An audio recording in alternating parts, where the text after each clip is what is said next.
అల్లూరు జిల్లా మారేడుమిల్లి మండలం దొర్లచింతలపాలెం పంచాయతీ ధారవాడ గ్రామంలో 11 సంవత్సరాల నుండి స్కూల్ భవనం లేక గిరిజన విద్యార్థులు ఇబ్బందులు పడుతున్నారు. అధికారులకు ఎన్నిసార్లు విన్నవించుకున్నా పట్టించుకోకపోవడంతో విద్యార్థుల తల్లిదండ్రులు ఐటీడీఏ కార్యాలయాన్ని ముట్టడించారు.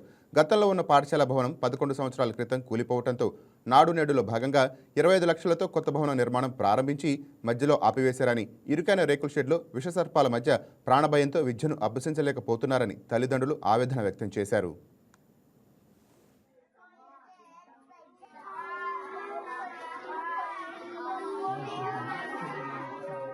మాది ధారవాడ గ్రామం దొరిసింతరపాలెం పంచాయతీ మారేడుమిల్లి మండలం అల్లూరు సీతారామరాజు జిల్లా. మాది మా ఊరు ఇక్కడ స్కూల్ లేకుండా 11 సంవత్సరాల నుంచి మేము స్కూల్ కోసం మేము అధికారులన్నీ కలితే ఉన్నాము. ఐటీడీకి వచ్చి అలాగే మా మండల ఎంఈఓ కూడా మేము తెలియజేస్తూ ఉన్నాం. అలా తెలియజేస్తా ఉండగానే మాకు గత ప్రభుత్వం వైఎస్ఆర్ ప్రభుత్వం హయాంలో మాకు నేడు నాడు దాంట్లో మాకు బడి ఇచ్చారు. ఆ బడి బేస్మెంట్ వరకు కట్టేసి వదిలేశారు. ఏంటంటే ఎందుకు వదిలేశారని అని అంటే మాకు ప్రభుత్వం డబ్బులు ఇవ్వట్లేదు, అందుకని మేము ఆపేమని చెప్పారండి. అది బేస్మెంట్లోనే ఉండిపోయిందండి. అది ఇంకా మళ్ళీ అక్కడి నుంచి వచ్చాక మళ్ళీ ఐటీడీకి వచ్చి మన పిఓకి కలిసాను, అలాగే మన కలెక్టర్ కూడా కలిసాను, మళ్ళీ ఎంఈఓతో చెప్పాను, అలాగే మరి కొంతమంది రాజకీయ నాయకులతో చెప్పాను. అయినప్పటికీ ఇప్పుడు ఇంకా మా స్కూల్ కోసం ఎవరు పట్టించుకోలేదు.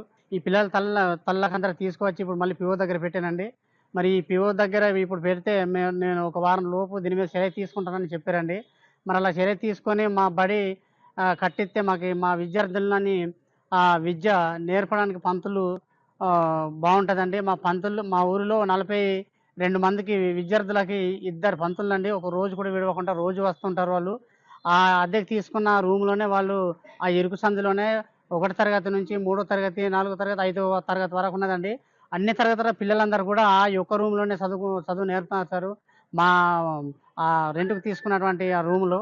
అందుకనే మా పిల్లలకి సరిగా పిల్లలు దెబ్బలాడుకుంటూ అరుచుకుంటా కూడా వాళ్ళు ఇదాయి బడికి వెళ్ళడానికి కూడా పిల్లలు మానేస్తున్నారు. అందుకనే వెంటనే బడి మాకు 2 గదుల బడి కట్టించి మా పిల్లలకి విద్య అందించాలని మేము కోరుతా ఉన్నాం. మా తల్లిదండ్రులు అందరూ కూడా మాకు పెద్దరికంగా ఉన్నటువంటి మా గ్రామ పెద్దలకందరూ కూడా మా పెద్దలు ఉన్నారు కానీ అసలు పట్టించుకోలేదు. మా పిల్లల కోసం పట్టించుకుంటలేదు. మా గ్రామాల స్కూల్ ఉన్నా కానీ అవి స్కూల్ లేకున్నా కానీ అసలు పట్టించుకుంటలేదు. మా పెద్దలని మమ్మల్ని వాళ్ళు తిట్టుకుంటారు సార్, మా పిల్లల తల్లిదండ్రులందరూ కూడా. అందుకనే మేము ప్రతి సోమవారం వచ్చి మరి కలిసినా కానీ అధికారులు మాత్రం అసలే పట్టించుకుంటలేదు. అందుకని ఇప్పటికన్నా తొందరగా పట్టించుకొని మా ఊరి విద్యార్థులకి వెంటనే బడి బిల్డింగ్ కట్టించి విద్య అందిస్తారని కోరుతూ మా ప్రభుత్వం ఐటీడీ ఆఫీసర్కి, పిఓ గారికి, అలాగే మా మండల అధికారి ఎంఈఓ గారికి నేను కోరుతా ఉన్నాను సార్. హాయ్ వ్యూయర్స్, ఈ వీడియో మీకు నచ్చినట్లయితే లైక్ కొట్టి షేర్ చేసి వైకే టీవీని సబ్స్క్రైబ్ చేసుకోండి.